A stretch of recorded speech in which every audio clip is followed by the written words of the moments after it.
और सरलीकरण विधेयक 2020 और कृषक सशक्तिकरण और संरक्षण कीमत आश्वासन और कृषि सेवा पर करार विधेयक 2020 को संसद की मंजूरी मिल गई। कानून बनने के बाद दोनों विधेयक इसी साल 5 जून को जारी अध्यादेश की जगह लेंगे।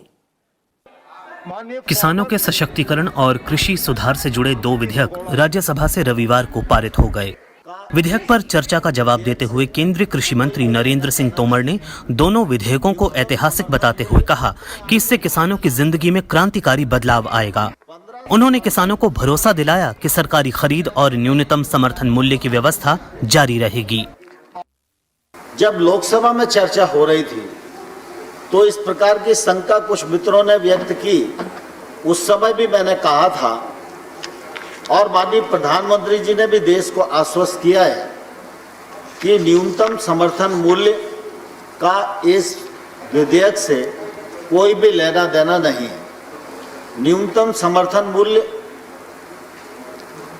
पर खरीद हो रही थी और आने वाले कल में भी खरीद होती रहेगी, इसमें किसी को शंका करने की आवश्यकता नहीं है।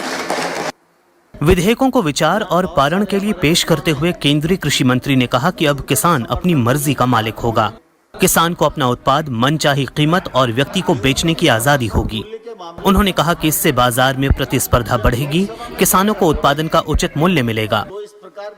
इससे बाजार में प्रतिस्पर्धा बढ़ेगी, किसान को उसके उत्पादन का उचित मूल्य मिलेगा।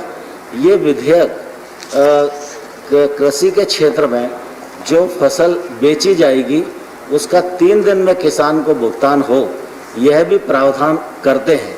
इन विधेयकों के माध्यम से किसानों के जीवन में एक अभूतपूर्व बदलाव आएगा। कृषक सशक्तिकरण और संरक्षण कीमत आश्वासन और कृषि सेवा पर करार विधेयक 2020 कृषि उत्पादों की बिक्री और खरीद के संबंध में किसानों को संरक्षण देने और उनके सशक्तिकरण के लिए खाका प्रदान करता है। विधेयक के जरिए देश भर में कॉन्ट्रैक्ट फार्मिंग को लेकर व्यवस्था बनाने का प्रस्ताव है, जहां किसानों की जमीन को खेती के काम के लिए कॉरपोरेट सेक्टर करार पर ले सकते हैं।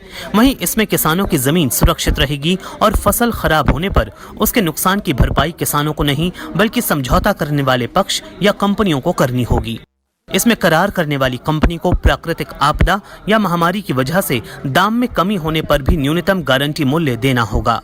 वहीं कृषक उपज व्यापार और वाणिज्य संवर्धन और सरलीकरण विधेयक 2020 विभिन्न राज्यों में APMC कानून के तहत अधिसूचित बाजारों के बाहर किसानों की उपज के निर्बाध व्यापार का प्रावधान करता है। इसके जरिए किसानों को राज्य के अंदर और बाहर भी अपनी उपज बेचने का अधिकार मिलेगा। किसान मनचाही जगह पर अपनी फसल बेच सकते हैं। विधेयक में ये भी प्रावधान किया गया है कि कोई भी व्यापार करने पर राज्य सरकार किसानों, व्यापारियों और इलेक्ट्रॉनिक ट्रेडिंग प्लेटफॉर्म से कोई बाजार फीस, सेस या प्रभार नहीं वसूलेगी। साथ ही किसानों से लेन देन करने वाला व्यक्ति अधिसूचित किसान उपज के लेन देन पर उसी दिन भुगतान करे या कुछ शर्तों के साथ 3 कार्य दिवसों के भीतर भुगतान करे। अरविंद कुमार सिंह, राज्यसभा टीवी।